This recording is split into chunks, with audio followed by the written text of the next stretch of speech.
PBR 0.9 밑에서 사면 한 번도 터진 적이 없습니다. 항상 뭐 작년 이맘 때도 그랬습니다만은 이번에도 역시 경기 침체에 대한 우려는 당연히 있고 네.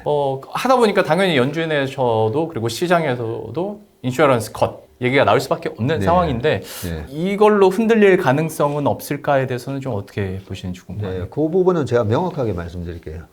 그 피터 린치도 그러고 워런 버핏도 뭐 나는 경기 전망 자료 이런 거 10분도 안 읽는다. 10분을 내가 읽었다면 그거는 나의 웨이스트 오브 타임이라고. 시간 낭비라고. 그래서 제가 좀 처음에는 그런 말 들을 때 아니 수많은 기관에서 경기 전망 발표하잖아요. 네. IMF, 뭐 월드뱅크 등등. 근데 저도 30년 동안 봤지만 잘 안 맞더라고요. 그래서 우리가 주식 전략을 짤 때 제일 조심해야 되는 게 두 가지가 있는데 경기 전망을 보고 전략을 짜는 거 아주 위험합니다. 그리고 또 하나 있어요. 내년에 아주 이 이슈가 많은데 미국 대선, 그다음에 우리나라 총선, 네. 1월 달에 대만 총통선거 네. 등등이 있는데 어떤 분들이 이제 정권이 바뀔 때마다 야, 이 정권에서 주식이 되겠냐 네, 그런 얘기를 하시는 분들이 많거든요. 그래서 정치는 중립으로 보셔야 됩니다. 네, 누가 되든. 그래서 제가 또 그때 20년 코로나 때 트럼프가 된다고 해가지고 또 보기 좋게 틀렸었잖아요. 그때 트럼프 얘기하셨어요? 저는 트럼프가 될 확률이 90% 이상이라고 얘기했거든요. 진짜요? 네, 그렇지만 바이든이 당선이 되든 트럼프가 당선이 되든 주가는 무조건 11월 달이었기 때문에 저는 이제 할로윈 전략을 또 많이 이용을 하기 때문에 외국인은 무조건 산다. 네, 그래서 그때도 정치는 중립이라는 저는 그런 생각을 했기 때문에 대선 이후에 랠리는 또 시작된다. 네, 그런 부분인데 아무튼 정치적으로는 좀 중립적으로 생각하시고요. 내년에 4월 달에 총선의 결과가 뭐 어떻게 나오든 크게 영향 없습니다. 네. 선거 앞두고 어느 정도 좀 관리를 하려는 움직임도 분명히 있고 그리고 이후에 또 새로운 정책들이 나와서 또 붐업이 되는 경우들도 있고 그리고 과거 사례들을 봤을 때도 대선이든 총선이 있던 해에는 결과적으로는 좋더라 라는 부분도 있기 때문에 한번 보시면 좋을 것 같고 경제 전망에 대해서 너무 믿지 말자. 생각해보면 작년에도 미국 경제 전망 제일 많이 틀린 곳이 연준이잖아요. 그러니까 너무 맹신하지 말자라는 얘기까지 이렇게 얘기를 해주셨고 그러면 이번에는 조금 더 종목 얘기도 해보도록 하겠습니다. 올해 뭐 2차 전지 얘기도 해주셨고 AI가 그렇게 강하게 많이 갈 줄도 몰랐고 연초에는 로봇이 그렇게 오랫동안 강하게 오를 줄도 사실 몰랐는데 그러면 2024년엔 뭘까? 어떤 새로운 성장 섹터들이 좀 부각이 될까에 대한 궁금증 당연히 나올 수밖에 없습니다. 이 부분에 대해서는 좀 아이디어가 있으실까요? 네, 거기에 대해서는 저희가 열심히 공부하고 있어요. 우리가 힌트를 얻는 데 있어서 가장 좋은 곳이 바로 시장에서 힌트를 얻는 겁니다. 그런 부분 때문에 52주 신고가가 나는 종목을 저희는 매일 체크를 해요. 미국 52주 신고가, 중국 52주 신고가, 그리고 우리나라 52주 신고가를 체크해 보면 시장은 따로 움직일 수가 있거든요. 그래서 나라별로 시장은 디커플링이라고 그러죠. 따로 움직일 수는 있지만 섹터는 항상 커플링이에요. 그런 측면에서 요즘 좋아 보이는 부분이 뭐가 있냐면요. 올해 반도체가 재고가 엄청나게 쌓였었잖아요. 어마어마한 재고가 쌓였었죠. 그 재고가 왜 그렇게 발생했냐면 중국에서 핸드폰이 별로 안 팔렸어요. 중국에서 핸드폰뿐만 아니라 의류, 신발 이런 게 다 안 팔리는 바람에 재고가 엄청나게 많이 쌓였었던 거죠. 근데 최근에 보면 얼마 전에 화웨이의 메이트 60 그런 거를 보면 화웨이 핸드폰만 사는 게 아니라 샤오미뿐만 아니라 중국에서 핸드폰이 지금 잘 팔려요. 이 이연 수요가 이제 시작되기 시작을 했고요. 그리고 5G가 뭐 우리나라에서도 5G 테마주 이런 것들이 2019년도에 고점을 찾다가 이제 5G 하면 개인 투자분들 이제 질색하시잖아요. 그래서 2019년도에 이 5G 때 우리나라, 중국이 세계에서 빨리 상용화를 제일 먼저 했었는데 그 5G 핸드폰이 벌써 3년, 내년 되면 이제 4년, 5년 차가 돼요. 그래서 교체 수요가 이제 시작된다는 점인데 최근에 중국 시장에서 중국 시장 요즘 안 좋잖아요. 홍콩 시장도 안 네. 좋은데 중국에서 핸드폰 관련주들은 되게 좋아요. 반도체 AI 관련된 주 다 좋아요. 보면. 그런 측면으로 보면 크로스 체크가 된다는 거죠. 아, 미국에서 생성형 AI, 그 다음에 온 디바이스 AI 뭐 이런 얘기하는데 아, 이게 실체가 없는 그냥 스토리면 어떡하지 이런 걱정하시잖아요. 그런 부분을 미국, 중국, 한국을 보면 다 일치합니다. 이런 부분들이 내년 상반기까지는 좀 시장의 주도주 역할을 하지 않을까 싶고요. 그 다음에 지금 52주 신고가는 아니지만 신고가가 날 것처럼 보이는 기업들이 보이긴 한데요. 네. 가치주 영역에 가 있는 주식들이 꽤 많았는데 아마 올해 굉장히 상대적 박탈감. 네. 도대체 주식시장은 작동하는가? 네. 그런 거에 좀 많이 상심하신 분들이 많으실 건데 이런 주식들이 최근에 돌고 있어요. 네. 돌면서 내년 상반기에 52주 신고가에서도 많이 나올 것 같습니다. 그래서 가치주로 오랫동안 고생하셨던 분들도 상당히 보상을 주는 한 해가 될 거고 뭐 가치주라고는 할 수는 없지만 또 우리나라 개인분들이 많이 가지고 계신 주식 중에 하나가 네이버 카카오잖아요. 네, 그럼요. 네, 네이버 카카오. 마음고생 많이 하시죠. 네, 한때 뭐 삼성전자 이런 거 안 되고 또 네이버 카카오만 사라. 네, 이런 분들이 꼭 있었죠. 계셨었어요. 네, 그런 분들 때문에 네이버 카카오에 또 물려 계신 분들도 많은데 좀 이 차트가 험악한 차트잖아요. 맞아요. 네, 네이버도 42만 원 갔다가 15만 원 갔다가 지금 22만 원 요러고 있는데 카카오도 뭐 17만 원 갔다가 3만 원 갔어요. 3만 원대 갔다가 지금 5만 원 초반까지 올라오고 있는데 네이버 카카오 이런 것들은 금리가 떨어지면 자연스럽게 올라옵니다. 네이버 카카오라는 회사는 잘 보시면 매출 계속 증가하고 있어요. 근데 카카오는 약간 비용 관리가 좀 안 돼서 네. 영업이익률이 떨어진 부분이 있지만 네이버 같은 경우에는 올해 분기 실적 보면 영업이익률 다 좋게 나옵니다. 오히려 영업이익률도 회복되고 있어요. 그런 거 보면 미래에 들어오는 현금에 대한 할인율이 금리가 그동안 너무 높았는데 금리가 떨어지기 시작하면 그런 부분들이 분명하게 이게 수학적으로 기업의 가치를 끌어올리게 되기 때문에 내년 상반기에는 이 플랫폼 기업들 사서 고생하신 분들 꽤 많이 올라올 거라고 생각합니다. 그러면 우리가 이 부분에 있어서 미국의 선도 기업을 보면 되거든요. 네. 빵 기업 날아갈 때 네이버, 카카오, 아프리카 TV까지 같이 갔었잖아요. 그런데 박살났다가 빵 기업 중에 대표적인 게 페이스북이잖아요. 네. 메타가 올해 얼마나 많이 올랐습니까? 그죠? 맞아요. 네, 그런 부분들 보면 미국의 피어 그룹들 중에 선도 기업들 보면 우리나라 기업의 다음 주가 흐름이 어느 정도 보이는데 그런 플랫폼 기업들의 반등도 꽤 있을 것으로 그렇게 예상이 됩니다. 메타도 생각해보면 한때는 막 망할 것처럼 분위기 조성되던 때가 있었는데 결국 또 제자리 찾아가는 거 보면 신기하기도 하고 그러니까요. 네, 네카오에 대해서도 좀 희망을 가질 수 있는 얘기를 해주셨는데 여기서 두 가지 우문일 수도 있습니다. 네. 첫 번째 우문은 방금 네카오 얘기를 하셨으니까 만약에 이렇게 해가지고 마음고생 하신 분들이 본전까지 왔어요. 네카오도 역시 본전에서 그냥 파는 게 아니라 꾸준하게 가져가면서 플러스 알파를 더 가져갈 수 있다라고 저희가 뭐 받아들여도 되는 거예요? 우문이 아니라 너무 중요한 질문을 해주셨거든요. 우리가 주식을 할 때 아까 많이 빠졌을 때 작년 말도 그렇고 그죠? 네. 많이 빠졌을 때 16,000원 하던 게 10,000원 갔을 때 이게 과연 전고점을 돌파할 수 있을까? 네. 그 부분에 대한 정답은 뭐가 갖고 있냐면 이 산업이 쇠퇴하는 산업이 아니라면 그 가장 중요한 부분은 바로 경쟁 우위입니다. 네. 경쟁 우위를 계속 갖고 있느냐인데 방금 이제 페이스북을 예를 들어줄게요. 페이스북이 다른 빅테크보다도 더 많이 빠졌었죠. 거의 78% 빠졌었는데 왜 더 많이 빠졌냐? 그냥 금리 인상 때문이 아니라 틱톡 때문에 그랬죠. 네. 사람들이 페이스북 들어가서 뭘 많이 하죠. 인스타그램도 하고 페이스북도 하고 뭐 많이 하는데 틱톡에 너무 눈이 많이 가는 거죠. 네. 우리의 시간은 24시간인데 자꾸 틱톡을 보게 돼 있으니까 그런 거에서 야 이제는 사람들이 이 틱톡으로 옮겨가는 거 아닌가 했는데 미국 정부에서도 규제를 했고 네. 예, 페이스북 나름대로도 노력을 하면서 인스타 보면 이제는 뭐 이렇게 짧게 릴스인가요 뭔가 네, 이렇게 맞아요. 비슷하게 릴스로. 많이 하잖아요. 그런 걸 보고 또 하나 페이스북에서 메타를 보면서 과도한 투자를 하다가 야, 지금 이거 할 때가 아니네 하면서 메타 사업부를 완전 다운사이징 시켜버리면서 네. 비용 관리에 들어갔잖아요. 그런 걸 보면서 페이스북의 어떤 강력한 경쟁 우위가 훼손이 됐나 봤더니 다시 완화가 되더라고요. 네. 그죠?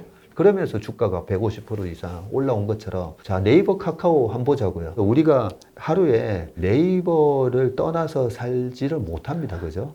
네이버의 지위가 흔들리느냐? 흔들리지 않고 단지 이제 그런 걱정은 있어요. 챗GPT가 작년 11월에 나왔을 때 네. 와, 이제는 네이버 검색창을 가서 하는 게 아니라 챗GPT를 통해서 다 물어보는 거 아닌가? 라고 생각을 해서 저도 걱정을 했거든요. 패러다임이 변할 수가 있으니까. 네. 그러면서 최수연 사장이 뭐라고 얘기하나 제가 이래 봤어요. 올 초 한 2월 달쯤에 나와서 하는 얘기가 그랬죠. 저희도 생성형 AI 준비하고 있어요. 네, 그러면서 하시는 얘기가 근데 우리나라 한글로 된 데이터가 챗GPT보다 한 6,400배 더 많아요. 맞아요. 딱 그렇게 핵심을 얘기한 거잖아요. 그런 측면에 있어서 생성형 AI도 이 네이버가 우리나라 시장에서는 최소한 경쟁 우위를 유지할 수가 있겠다는 생각이 들었고요. 또 하나, 자, 저는 내수 독보적인 기업은 네이버 정도만 이렇게 보는데 저는 수출 모멘텀 있는 기업 중심으로 이 투자를 해야 된다고 생각합니다. 네. 우리나라 일단은 뭐 인구가 줄잖아요. 네.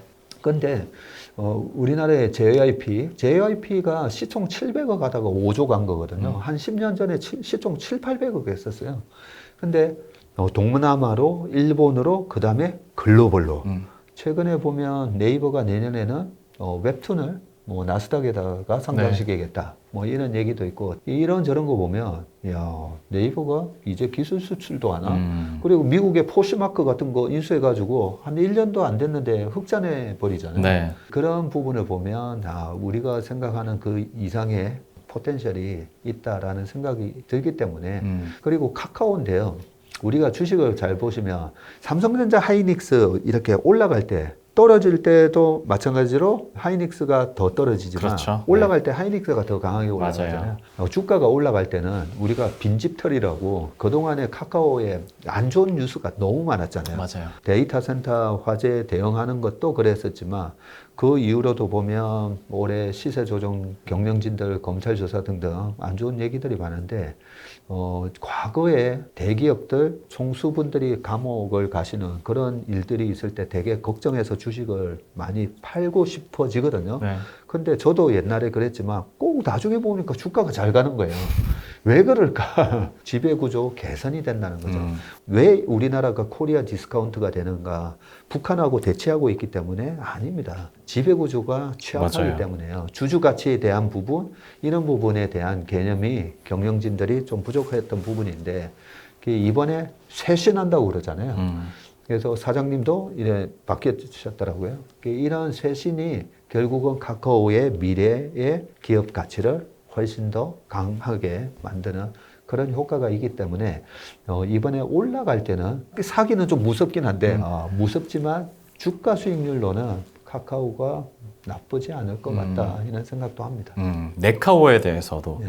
투자 의견들 그리고 전망들 들어봤고 시간이 많이 지났으니까 마지막으로 네. 이제 또 한 해 동안 고생하신 분들께 그리고 내년을 준비하고 계신 우리 개인 투자자분들께 한마디 해주신다면 우리가 돈을 버는 중요한 원칙을 갖고 있으면 설사 예측이 틀렸을 때 손해가 날 수도 있지만 네. 근데 나름대로 나만의 필살기는 뭔가 나는 필살기를 갖고 있는가 주식을 3년을 하셨건 10년을 하셨건 그 필살기는 뭔가 한번 생각을 해보시면 좋을 것 같고요.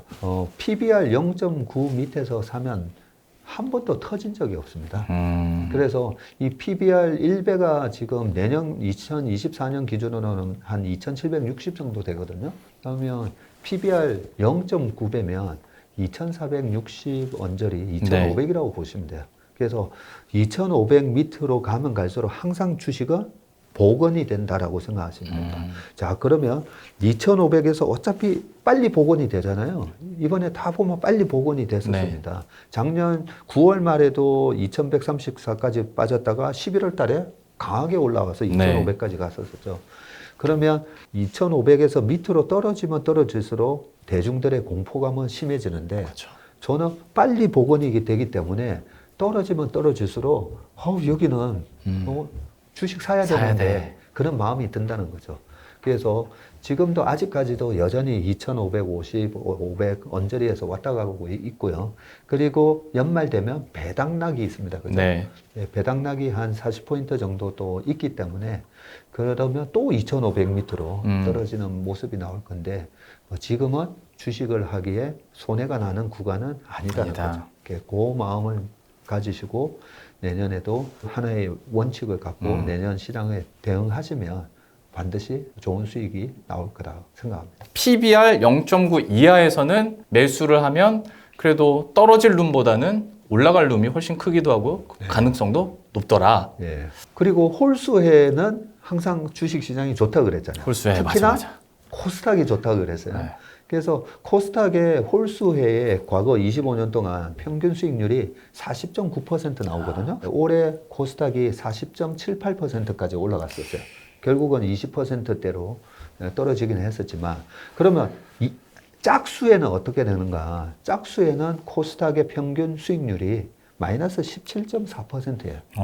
네, 그래서 내년에 제가 코스피 위주로 운용하세요라고 말씀드렸던 게 퀀트적으로 그렇다라는 말씀을 드리고 자 여기서 퀀트가 100% 나오는 퀀트는 없습니다. 그럼요. 네, 높은 확률을 무한 반복하면 강원국 작가처럼 돈 버는 거예요.